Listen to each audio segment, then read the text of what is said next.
ये बड़ी खूबसूरत गवाही है। इनका बेटा जो था वो बहुत बीमार था और बीमारी की हालत ऐसी थी कि डॉक्टरों ने रिकमेंड किया कि इसके लिए ब्लड की जरूरत है, इसके बदन में ब्लड जो है वो कम है।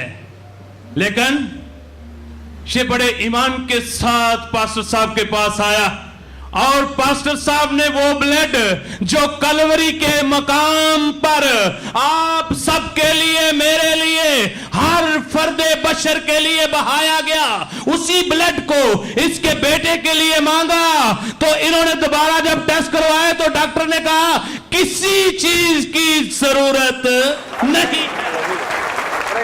हालेलुया। ये किसने किया?